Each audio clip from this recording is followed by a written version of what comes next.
제4장.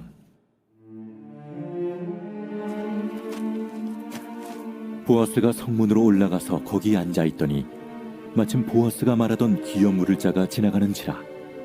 보아스가 그에게 이르되 이리로 와서 앉으라.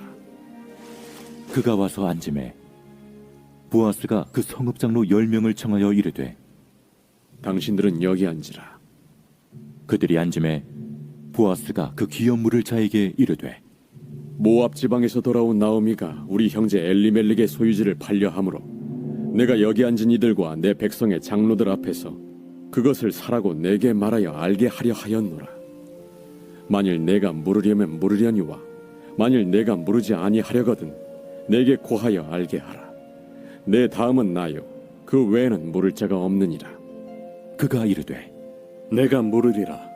하니 보아스가 이르되 내가 나오미의 손에서 그 밭을 사는 날에 곧 죽은 자의 아내 모압 여인 루색에서 사서 그 죽은 자의 기업을 그의 이름으로 세워야 할지니라. 하니 그 기업 물을 자가 이르되 나는 내 기업에 손해가 있을까 하여 나를 위하여 물으지 못하노니 내가 물을 것을 내가 물으라. 나는 물으지 못하겠노라 하는지라. 옛적 이스라엘 중에는 모든 것을 물으거나 교환하는 일을 확정하기 위하여 사람이 그의 신을 벗어 그의 이웃에게 주더니 이것이 이스라엘 중에 증명하는 전례가 된지라. 이에 그 기업 물을 자가 보아스에게 이르되 내가 너를 위하여 사라. 하고 그의 신을 벗는지라. 보아스가 장로들과 모든 백성에게 이르되 내가 엘리멜렉과 기련과 말론에게 있던 모든 것을 나오미의 손에서 산 일에 너희가 오늘 증인이 되었고 또 말론의 아내 모압 여인 룻을 사서 나의 아내로 맞이하고 그 죽은 자의 기업을 그의 이름으로 세워 그의 이름이 그의 형제 중과 그곳 성문에서 끊어지지 아니하게 하매 너희가 오늘 증인이 되었느니라. 하니 성문에 있는 모든 백성과 장로들이 이르되 우리가 증인이 되나니 여호와께서 내 집에 들어가는 여인으로 이스라엘의 집을 세운 라헬과 레아 두 사람과 같게 하시고 내가 에브라스에서 유력하고 베들레헴에서 유명하게 하시기를 원하며 여호와께서 이 젊은 여자로 말미암아 내게 상속자를 주사 내 집이 다말이 유다에게 낳아준 베레스의 집과 같게 하시기를 원하노라. 이에 보아스가 룻을 맞이하여 아내로 삼고 그에게 들어갔더니 여호와께서 그에게 임신하게 하심으로 그가 아들을 낳은지라. 여인들이 나오미에게 이르되 찬송할지로다. 여호와께서 오늘 내게 기업 물을 자가 없게 하지 아니하셨도다. 이 아이의 이름이 이스라엘 중에 유명하게 되기를 원하노라. 이는 내 생명의 회복자이며 내 노년의 봉양자라. 곧 너를 사랑하며 일곱 아들보다 귀한 내 며느리가 낳은 자로다. 하니라. 나오미가 아기를 받아 품에 품고 그의 양육자가 되니 그의 이웃 여인들이 그에게 이름을 지어주되 나오미에게 아들이 태어났다 하여 그의 이름을 오벳이라 하였는데 그는 다윗의 아버지인 이새의 아버지였더라. 베레스의 계보는 이러하니라. 베레스는 헤스론을 낳고 헤스론은 람을 낳았고 람은 암미나답을 낳았고 암미나답은 나손을 낳았고 나손은 살몬을 낳았고 살몬은 보아스를 낳았고 보아스는 오벳을 낳았고 오벳은 이새를 낳고 이새는 다윗을 낳았더라.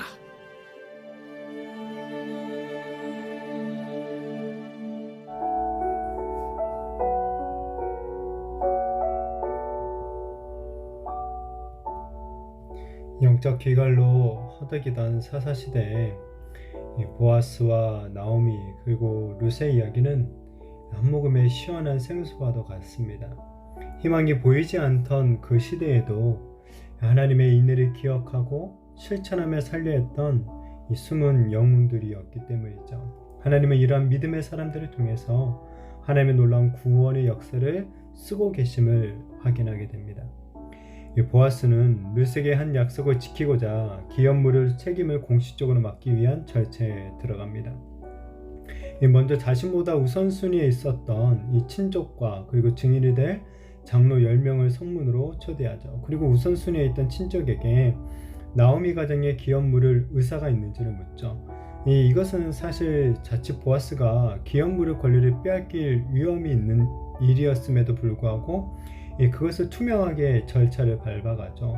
그러니까 초조함에 사로잡혀서 부당한 방법을 쓸 수도 있었겠지만 이 보아스는 그렇게 하지 않습니다. 위험을 감수하더라도 질서를 따라 이 일을 처리하려고 하는 것을 보게 되죠. 결국 이것은 그 보아스가 이 일이 궁극적으로 하나님의 손에 달려 있음을, 하나님의 손에 맡겼음을 확인하게 됩니다. 우리도 이 목적에 지나치게 집중하다 보면 내 생각과 내 뜻만을 주장하면서 오히려 공동체를 어렵게 만들 수가 있다라는 것을 기억해야 됩니다.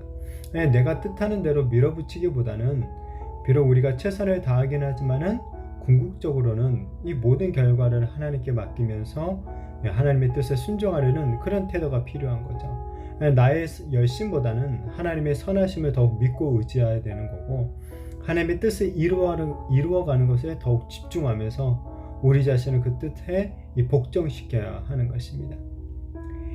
처음에 칭족은 나오미만 봉양하면은 이 땅을 더 얻을 수 있을 것이라는 생각에 흔쾌히 수락하죠. 그러나 보아스가 나오미를 따라온 이방 여인 룻도 함께 책임져야 한다라는 말에 다시 번복을 하죠. 황급히 물러섭니다.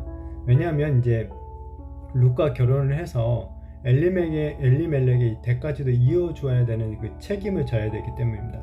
그러니까 아들을 낳아줘야 되는데, 이 아들을 낳아준다라는 건 뭐냐면 이 엘리멜렉의 소유권이 유지되도록 한다는 거거든요. 왜냐 이것은 결국 자신에게 어떤 경제적인 손실을 가져올 가능성이 있는 일이기 때문에 그가 이제 거부를 한 거예요. 가까운 친족은 그러니까 하나님의 말씀, 율법보다는 자신의 경제적인 이익을 더 중요한 기준으로 삼은 것이죠. 우리 성도들은 하나님의 말씀을 삶의 기준으로 삼고 살아가야 됩니다. 비록 그것이 나에게 손해가 된다 하더라도 하나님의 말씀이라면 우리는 주저없이 그 말씀의 길을 따라 걸어가야 하는 것이죠. 경제적인 손해를 보기 싫어서 지적 가부의 절박함을 외면하고 이 기업 무르기를 포기한 친족은 신을 벗어서 자신의 포기 의사를 공식화합니다. 그리고 이제 기다렸다는 듯이 보아스가 자신이 기업 무를 것을 선언하죠. 지금 보아스는 하나님의 율법, 이 말씀을 따라 손해를 보더라도 온전히 순종하는 모습을 보여주고 있죠. 이런 개선 없는 보아스의 인애로 인하여서 이 두 가부인 나오미와 룻은 물론이고 죽은 엘리멜렉과 그리고 기럨 말론의 이름까지 소환되어서 그들의 이름으로 땅과 자손이 이어질 것을 말하고 있죠. 이 보아스가 사실 얻은 것은 아무것도 없습니다. 이 의무와 희생만 얻었고 이 재산까지 잃어버린 것입니다. 보아스 편에서는 이익이 될 것이 하나도 없지만은 보아스는 하나님을 대신해서 지금 텅 빈 나오미의 가정의 그 구속자가 되어준 거죠. 복음도 이와 같지 않습니까? 예수님께서 우리를 위해 자신의 모든 것을 다 희생하셨죠. 예수님이 우리를 구원하신 일은 솔직히 예수님의 편에서 보면 하나도 이익되는 게 없죠. 그러나 우리 주님은 넘치는 인애로 우리의 인생의 생명을 새로 부어주신 것이죠. 아무것도 아닌 정말 죄로 인해 텅 빈 우리의 삶에 이 넘치는 은혜와 복과 생명들을 허락해 주신 것입니다. 우리도 이러한 이 복음의 빚진 자로서 마땅히 이러한 삶을 살아가야 되지 않을까 생각됩니다. 드디어 보아스와 룻이 결혼을 합니다. 그리고 하나님은 이 새로운 가정에 아들을 주시죠. 이 나오미와 룻밖에 남지 않은 가정에 기업 무르자와 상속자를 허락해 주신 것, 전적인 하나님의 은혜인 거죠. 앞이 완전히 막혀있던 나오미의 인생에 하나님께서 길을 열어주신 것입니다. 그것도 이방 여인이었던 룻을 통하여서 길을 열어주셨죠. 이 룻이 자신보다 시어머니인 나오미를 더 우선시하고 자기들의 신보다 이스라엘의 하나님을 선택함으로 그 결과에 인하여서 하나님은 텅 빈 나오미의 삶을 7 아들들보다 나은 룻을 통해 회복시켜 주신 거죠. 이 자신을 마라로 불렀던 스데슨 인생에 나오미, 곧 즐거움이라는 이름을 하나님께서 돌려주신 거죠. 한 이방 여인의 이 계산하지 않은 인애가 한 여인을 살리는 것을 넘어서 한 가문, 그리고 나아가서는 온 인류를 살리는 이 위대한 역사를 만들어내고 있는 것이죠. 룻이 낳은 이 오벳은 다윗 왕, 정말 위대한 그 다윗 왕의 조부가 되죠. 그리고 이 다윗 왕은 무엇입니까? 나아가선 예수 그리스도의 조상이 되죠. 하나님은 이렇게 나오미의 가정을 풍성하게 회복시켜 주신 것입니다. 하나님은 다윗 왕가를 세우시고 이 구원 역사를 펼쳐나가시는 과정에 이 모함 여인, 이방 여인을 사용하고 있어요. 그리고 이 룻기 마지막에 베레스의 계보가 나오고 있는데 이 베레스의 계보도 참 보면은 하나님의 은혜가 넘친다는 것을 확인할 수 있게 됩니다. 이 베레스는 이 유다가 며느리인 다말을 통해 낳은 아들이었죠. 이 유다가 자기 아들이 다말 때문에 죽어간다는 것 때문에 이 막내 아들을 안 주려고 했다가 결국에는 그 꾀에 넘어가서 이 베레스를 낳게 되었죠. 또한 이 보아스는 살몬이 여리고성에서 구원을 받았던 기생 라합과 결혼해서 또 낳은 아들이에요. 그러니까 이 라합도 이방 여인이죠. 그게 기생이었어요. 이것만 보아도 이 베레스의 계보 온통 하나님의 은혜로 가득 차 있다라는 것을 우리가 보게 됩니다. 하나님은 이처럼 죄인들과 버림받은 자들에게도 은총을 베푸시고 이 기적 같은 회복을 주시는 분이심을 믿으시기를 바랍니다. 하나님은 그 어떤 죄인이라 할지라도 이 당신의 품으로 돌아오는 자에게 하나는 자비와 긍휼을 아끼지 않으시는 거죠. 그 자비와 긍휼은 시대를 넘어서 끝없이 이어지고 있습니다. 현재 우리의 삶에도 풍성하게 또한 나타나고 있는 줄로 믿습니다. 예수님께서는 온 인류의 이 고엘이 되시기 위해 인간으로 우리를 찾아오셨죠. 하나님의 공의와 사랑을 십자가에서 만족시키고 누구든지 믿기만 하면 죄의 권세에서 벗어나 새 생명을 누릴 수 있는 은혜의 길을 열어주셨습니다. 이처럼 예수님의 이름은 지금도 모든 사람, 모든 가정, 모든 교회의 유일한 소망이 되는 줄로 믿습니다. 꼭 우리의 인생과 가정과 공동체가 오늘 이 룻기에 나오는 나오미처럼 텅 빈 것 같고 아무런 희망이 없는 것 같고 이 쓰디쓴 고통이 있는 것 같다 할지라도 다시 한번 우리의 유일한 소망이 되시는 정말 우리를 풍성히 회복시켜 주실 그 예수님을 다시 한번 바라보며 주님 앞에 나아가게 되기를 바랍니다. 그리고 또한 우리도 오늘 이 룻기에 나오는 보아스 룻처럼 정말 누군가에게 정말 인내의 사람이 되어짐으로 말미암아 하나님의 구원과 회복의 역사에게 또한 쓰임받게 되는 자들이 되어지기를 원합니다.